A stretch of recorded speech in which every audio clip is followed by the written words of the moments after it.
First, I'm sad to report that during early production of my first episode, Ed Roberts, the creator of what is generally considered the first marketed complete personal computer, died on April 1st.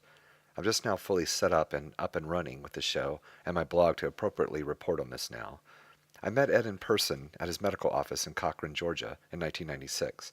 I interviewed him and published that interview in my last published newsletter, Historically Brewed number 9. I intend to write a full blog posting this upcoming week in tribute to Ed Roberts. I think it's fair to call Ed the father of the personal computer. He not only kick-started the personal, or what was then known as the microcomputer revolution, but he and MITS, his company, were very instrumental in other aspects of the personal computer industry. Bill Gates and Paul Allen formed Microsoft to produce their first product for the MITS Altair, Altair Basic. Ed quickly became very successful with the Altair and its line of other related products, but he grew tired of running the business, and in only about 2 years sold his company to the Pertec Computer Corporation. Pertec was then mainly a producer of peripherals like hard, floppy, and tape drives.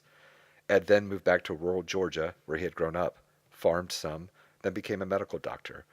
He lived out his life and achieved his dream in a very different way than most other early, successful computer entrepreneurs. Ed had been kind to me, granting an interview with a small computer history newsletter publisher. My wife and I enjoyed meeting him. I will be republishing my interview with him in my blog, and I'm working on pulling the original audio over to publish as an MP3.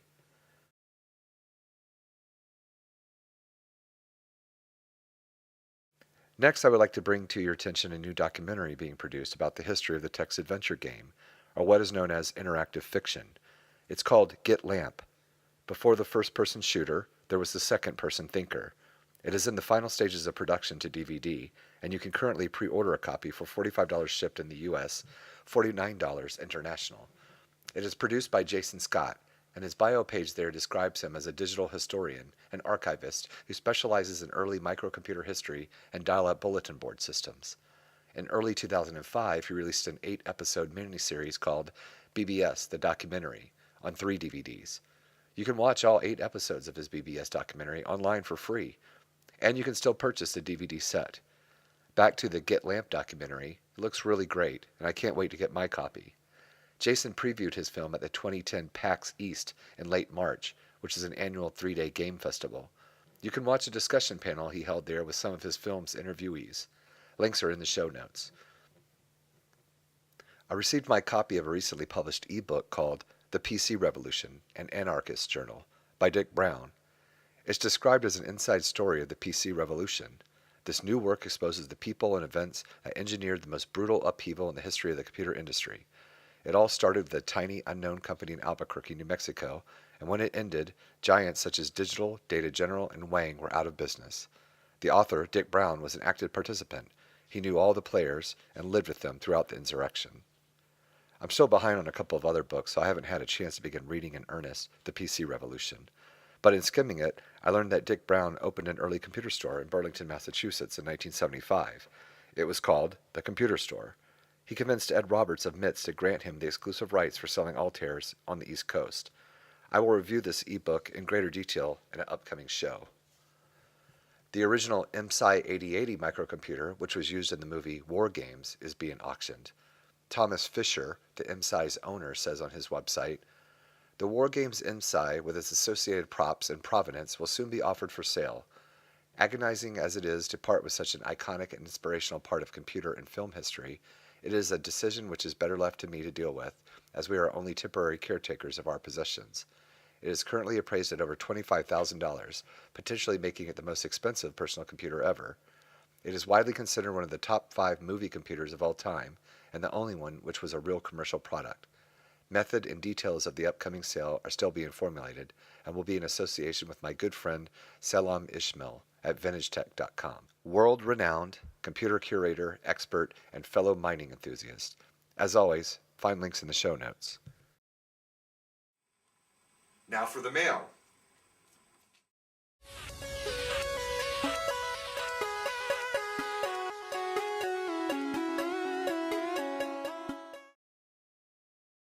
Well, we just have one piece of correspondence this show. It's from Rob, and he sent an email and an audio clip. He says, "David, thanks for sharing your Lisa with us. It's no wonder they started out pretty expensive. There's a lot of metal and a lot of parts on those boards. Thanks also for using chiptune C64 inspired music in the show. Because you're now doing a video podcast, audio only is hard enough, I figured I'd be kind and at least send in some comments by MP3. Hey Dave, this is Rob. Just wanted to congratulate you on restarting the podcast and showing off your beautiful Lisa. I want to take a stab at your What Is It segment. For a minute, I thought it was an original message pad or something from Apple, but since I have Google, I cheated and I found out it was an AT&T EO personal communicator. Um, wow, I've never seen one of those, but I've heard about them, and it's pretty neat to see. Thanks for sharing. Bye. Thanks, Rob. You too can be a part of this show. Write in with your comments, corrections, or suggestions. Send me an audio clip like Rob, or even send me a video clip. Show off something in your collection, and I'll include it in an upcoming show. It's time for our featured classic computer.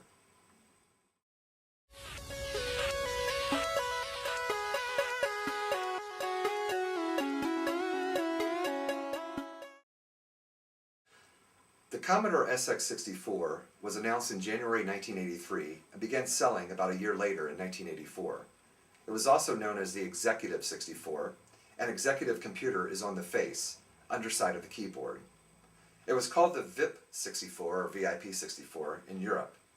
It's a portable computer, or what was commonly called a luggable at the time.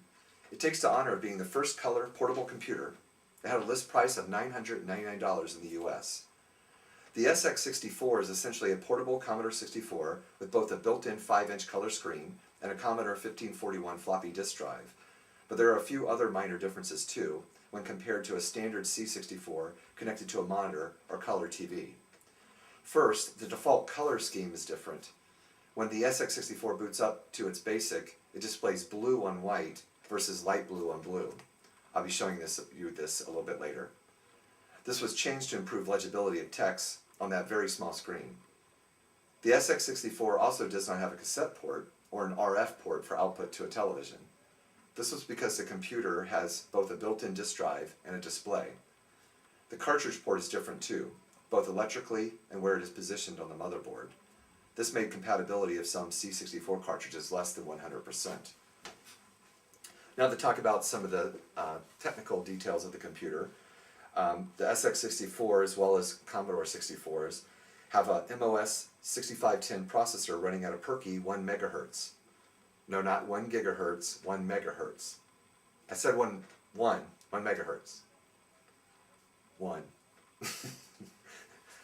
Anyway, the 6510 was a modified version of the very successful 6502, which was also used by Apple, Atari, Ohio Scientific, and the BBC Micro family, amongst others. The Commodore 64 and SX-64 internals also included two very important chips, the VIC-2 and the SID. VIC is short for Video Interface Chip. The VIC-2 is central to control of the picture on the screen, plus it is responsible for the timing of system access to the data bus and memory refresh. Other VIC-2 features include 16 kilobyte address space for screen, character, and color memory, 320 by 200 pixels video resolution, 40 by 25 characters text resolution, 3 character display modes and 2 bitmap modes, 16 colors, concurrent handling of 8 sprites, each of 24 by 21 pixels, movable video RAM address, independent dynamic RAM refresh, and on-chip DMA. The SID chip, or Sound Interface Device, is the built-in sound chip. It was one of the last sound chips to be made for any home computer prior